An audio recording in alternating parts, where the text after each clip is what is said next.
dito, ba't sila nag-doubt na nga, nani, lagi na ka ng, kami pag tingnon ni nga, Piskal, saan na mo pagpakonvince, ani nga, pareha na, ang lakot po, pareha na lakot. Kung sa oras, kada yung sakliyo, bantay mo, na dire, 9:30, dakot.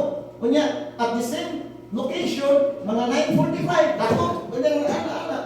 So, ang wish mismo nagduda na sa regularity or seriousness sa operation kay ako saan pagdakop dire 30 minutes at 30 minutes after dakop dire ang mga tabi ang alarm na ang mamaligya ay ang alarm na sana sila daw taan. So kung mahimo ato na kanang mga sitwasyon ba dili magduda ang pulis mo na atong ilikayan at the same time ay mga bagong decision sa Supreme Court nga kami mismo naglibog po. Kaya usahay magkana-ana, sir, magkana-ana, mo na i-discuss niya sa akong mga assistants, ibahin nila ang mga topic i-discuss sa inyo ha, para i-prepare sa atong complaint o kanang testify nato sa korte ato daan ipahinungod i-explain nato sa korte nganong naingon ani labi na gyud sa kanang chain of custody kaya alam mo yung bago nga decision sa Supreme Court bago lang post among group chat na kami mismo nag-uon na po niyan saan mo kuning kuwan kay Supreme Court mismo lagi ang mga court ang kuwan ang kining court ang mga huwes ba nagduda na magdudaan sa atong binumatan sa pagdakupang mao na bias na sila daan so kung atong pag-testify ninyo o paghanay nato sa mga testimonya nato sa ebidensya kana bang mawagtan ang ilang duda nato kaya for years nagduda na sila nato nga kadwa-duwa na mo ang mga pulis kadwa-duwa ra mo na sa thinking karon so mo na kita po taon maningkamot ta kung sao nato pagbali ang ilang thinking nga dili na sila magduda nato so introduce ta mo ni si Attorney Fiscal Berhel Valizera, si J. Arnado, o si Fiscal Irish Cantillas Salva.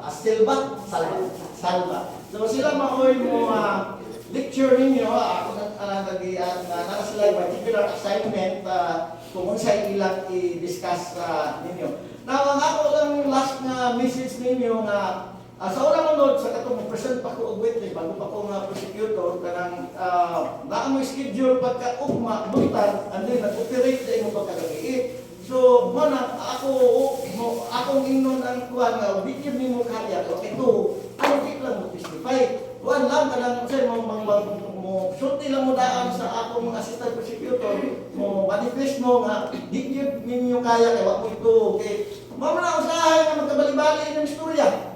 Di ba? Ang ito, isang mga tao dire nga kanang white tube pagkagabi niya mo testify. Wa gina blanco gina iyang kuan kung di man gani blanco, dili kay siya kapag dili kay siya sa recurring sa unsay iyang gibasa in preparation of that particular hearing. Tungod na kung mahimo, kung dili gani mo prepare, adto sa assistant sa fiscal na assign that particular court, pagpaybaw mo nga dili mo prepare. Kaya para mahangyo na lang mo dito sa court, na dili mo sa tawagan. Mahal ka mo warning ng court, basta ingnon lang na kanang willing kung ayaw mo witness ang akong take the witness stand, ako witness, but unfortunately, Your Honor, my witness or the police officer concerned is not mentally prepared and is not physically and mentally prepared on the ground that he or she had an operation last night and nahuman lang karong buntaga. In fact, ibiya pa dito sa operation kay para lang muari sa court para dili ka sa court, Your Honor. Di ba? Masuko na naman kay mensulto nga namin mga korte o kanang mga huwes ng nagbuso kayo, nagbusa na para nila sila mga importante, di ba? So niya kay sila may hawag na room. So kita mo yuko na lang punta. Katua na para lang magpalampuso na atong kaso. So amo ko ihatag na mo sa Iris kay siya maoy mo primero nga mo mubatbat kaninyo o kung sa'yo mga maayong buhaton about sa itong mga kaso. Okay na. Ako, yan ako dito. Salamat. Good afternoon. Ma'am, bakit narinig mo kayo?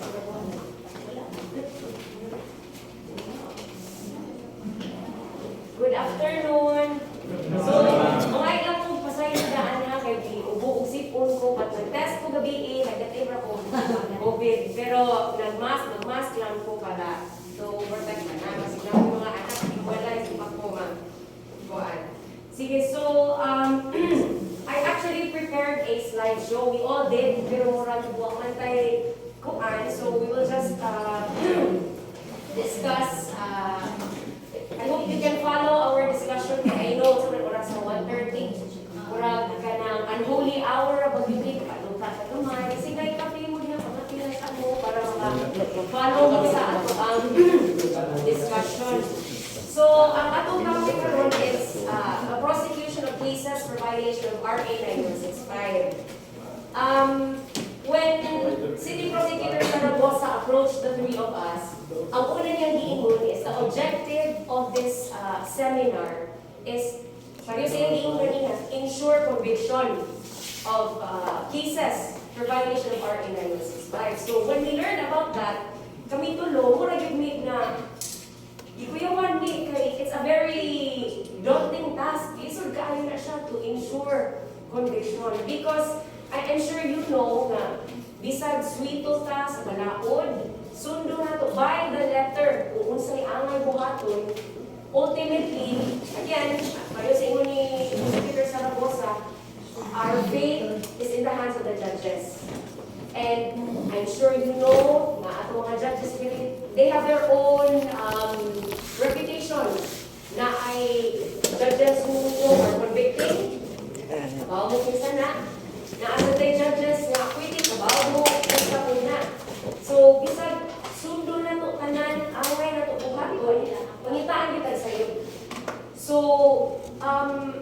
lisod siya, ang task before us is difficult, but we will try our best to inform you.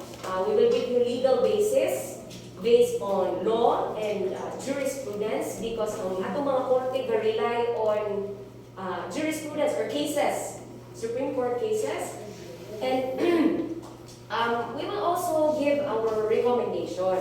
Now, kani among mga recommendation, this is based on our experience with our respective judges. So again, lahi-lahi yun because na ibang judges mo only require, nasa ibang judges, they mind ani. So, we'll just try our best and hopefully, mag-work ta hand in hand.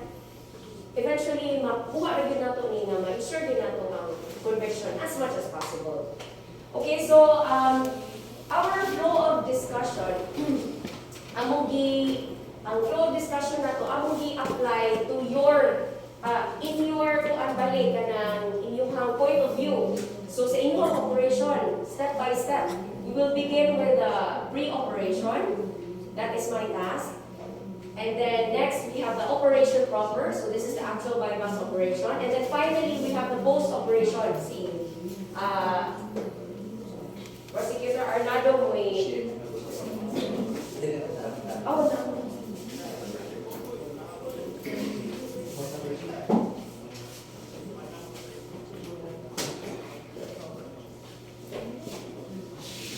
Okay, so, sige, while they do that, proceed na po ha. So, we begin with the pre-operation. So, when we say pre-operation, these are matters which occur prior to the conduct of the actual bypass operation.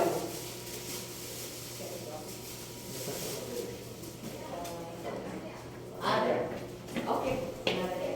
So, pre-operation, these are matters which occur prior to the conduct of the actual bypass operation. This covers the stimulus or the initiatory acts, the planning, preparation, coordination, until finally we arrive at the area of operation for the conduct of the bypass operation. Now, in the discussion, I will cite instances na kanang i-apply nato sa kanang inyong mga cases na i-file before sa AMUA para mas makita nato ang iyahang application Okay, so we move on to the initiatory acts. Now, these initiatory acts, of course, prior to the conduct of the bypass operation, there is always a stimulus or what we call the why. Why did you conduct a bypass operation? In fact, in my direct examination with the police officers, I'm sure I'm unfamiliar with most of you here, but in my direct examination, this is one of the first few questions I asked. Why did you conduct a bypass operation? Nga naman. So, how did you identify this subject as the one for bypass operation? Now, I have here a list. This is under the Unified Manual in the Investigation and Prosecution of Illegal Drugs Cases. I'm sure you're familiar with this. Familiar ba tayo? Bago nga, mura consolidated with the PNP, PDEA, NBI, and the DOJ. So, these are the initiatory acts. First, we have the intelligence reports. This means any information which can be extracted from the blotter, information reports, summary of information for purposes of validation, verification, and counteraction. Next, we have letter from other government agencies requesting for assistance. Third, we have directives from the superiors. In your case, the chief of PNP, the secretary of the DILG, and of course, the office of the president. Any directive coming from them, we always have to follow. And we also have the agency initiative. Now, the agency initiative, this is when the law enforcers such as yourself, at your own initiative and with the approval of your superior, you can initiate investigation based on reports of concerned citizens, other assets, and CIs. And finally, we have complaint or letter request from any person to look into possible drug personalities. So, in these initiatory acts, majority, if not all, at least on my part, kung nasuwayan with is really number 4, agency initiative. So, the bypass operation is always preceded by a report of a concerned citizen. A concerned citizen either personally goes to the police station to report a possible illegal drug activity or via phone call. Now, so these are the initiatory acts. Let's use as example the agency initiative or a report coming from a concerned citizen. Now, after your station receives a report from a concerned citizen regarding a possible illegal drug activity, what is usually your next step? So I will be discussing now the subsequent acts after the initiatory acts. So first, usually, after a report of a concerned citizen regarding a possible illegal drug trade activity, most stations log in a police blotter. But naaaray sa ito'y uparan na dili mag-log ng police blotter. An example is, I think the CIU, wala akong blotter, no? But I will ask now, is this required by law of jurisprudence? The answer is no. So even if wala akong galawag sa police blotter meeting, sa reports of concerned citizen, dili niya maka-apekto sa ato ang kaso. There is nothing in RA 9165 and even in recent cases that require the reporting of the concerned citizen to be logged in the police blotter. But I have to say this is often a point of attack by the defense lawyer. So, kinsa itong nakasuway o testify in court, muna usually pautana sa mga defense lawyers. Nga naman, to question, they attack this point to question the truthfulness. Because muna ko siya mahong nga, we will rely solely on the testimony of this police officer na nakadawat kuno sa report. So muna nga, di rin mo ikot ang mga defense lawyers. But again, this is irrelevant to the case of usual cases of Section 5 and Section 11. But, for good measure, we would suggest, of course, na mas maayo i-log. But actually, I just want to bring this up. May man manubag ang mobile police officers sa anin. Pangutan ko, nga naman yung gilab sa buwan, police blotter. They will say, at this point, the report is unverified, which is true. Kay, at this point, tawag na by someone supposedly wala kaila. So, in not all instances you record in police blotter. But again, I think this will be a common theme sa akong discussion na mas maayong manubra ang atong buhaton ko sa kuwang. No, okay, this will, logging it in the police blotter would lend credence to your statement na naginanawag, report. But, again, this is not required, and this is not fatal to our case, it's not fatal to our case. Okay, so after the reporting, after the report of concerned citizen, planning and preparation will now follow. So, here we have as a general rule, all operations must be preceded by adequate planning and preparation to ensure the success of prosecution of cases. Good intelligence is indispensable in the planning and preparation for an operation. Now, for our part, kuan din ni aning sufficient planning and preparation. More for selfish reasons. Kay kami, as prosecutors, basically, when the cases arrive to our tables, naana na kanan. Naana yung affidavits, ingana. So, we are left to work with what you have given us. So, muna mas may good nga planado ang inyong operation, and it will reflect in your affidavits as well. Nga, inag-testify na po, relatively sayo-sayo na lang yun, makapanagang na yun ako sa pang-attack sa defense counsels. So, part of the planning and preparation, we have surveillance, validation, or test buy. Now, this is common, I'm sure you also know, pero mini-attack po sa mga defense lawyers. Is surveillance or test buy required by law and jurisprudence? The simple answer is no. So, hindi pa kinala mo conduct validation, test buy, or even surveillance. Now, in the case of People versus Sony Padua, this is a 2000 case. The Supreme Court said a prior surveillance or test buy is not a prerequisite for the validity of an entrapment or buy-bust operation, the conduct of which has no rigid or textbook method. Flexibility is a trait of good police work. So, dili kinahanglan, or it's not fatal to our case if there is no validation or test buy or surveillance. Even in People versus Estabillo, a 2021 case, again, mga private lawyers, kusog kayo mo igo sa dami. Nanabaday ka itong powder, ultraviolet powder. The Supreme Court said in this case, use of ultraviolet powder is not required in buy-bust operation. So, dili ni siya fatal sa ato ang kaso. Now, how is validation usually done? Again, I will apply in the cases that we have here, no? So, sa akong nabantayan, validation usually two ways. First is the assigned police officer personally goes to the reported area where the illegal activity is happening. Niya mag-observe siya dito for a few minutes. Another one is, apart from personally going, another manner of validation which I also noticed in your affidavits is kanang call. You make use of a confidential informant, manawag sa station na amo, niya manawag siya ang CI sa katong subject, niya murag mo initiate o transaction. So those are two ways of validating. But ang kani siya actually, usually po ani, ingon sa mga defense lawyers ang validation. Like, pangutanan how long mo nag-stay sa area to observe. Niya ang usual tubag, ana, 15 to 30 minutes, ngayong ana.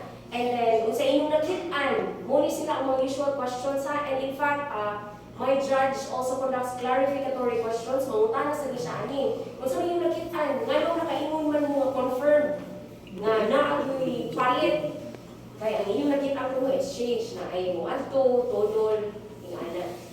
So, also, mangutana sa nang ano man ninyo dakpa, kung kita good mo nga na ay baligya. But these are points where we can easily get, rasunan naman din siya. Okay? For those na, anong dili ninyo dakpo na yung nakita dito nga exchange, they are not the subject of the validation, di ba? Kung atong dakpon, magbuka na noon ang ato ang initial plan, which is ang subject ang ato ang bukdon. Di ba?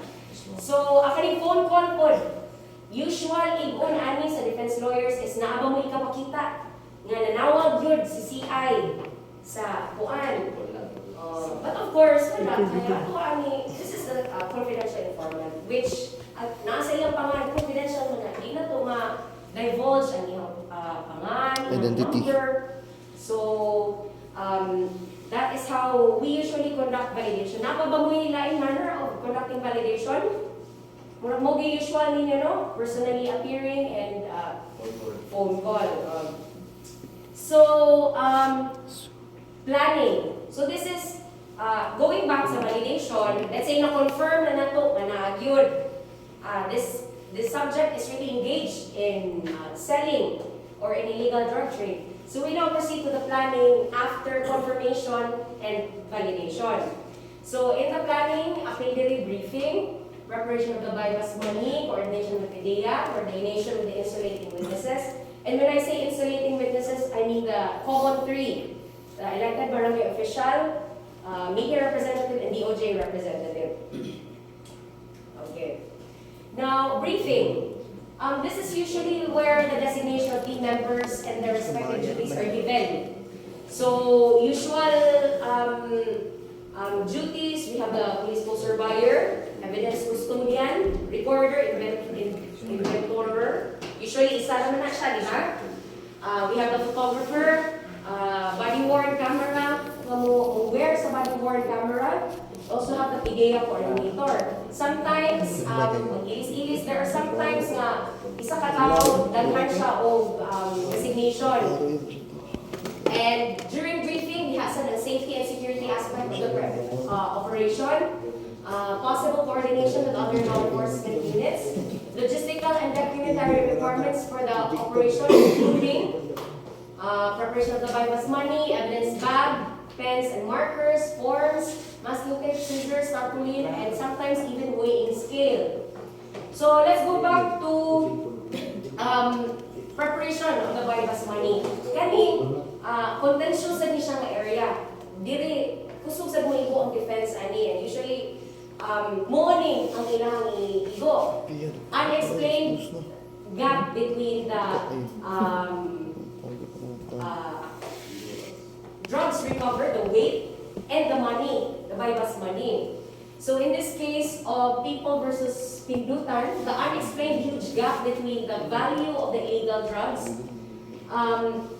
sold cast doubt as to whether an actual bypass operation occurred. So just to give you an idea, kanina kaso, during direct examination, pangutan ng police officer, at the time of operation, pila ang program, yan na siya 4,000. Ang iyang bypass money gi-prepare is 500. Niya, ang na-recover is 3 ang na-recover sa sale ko nung kaya, ang gibalik sa ilaha is 3 something grams. So, kung our per gram is 5,000, niya, 3 grams ang na-recover. So that's already 15. Sakto ba ako, ma? Oh.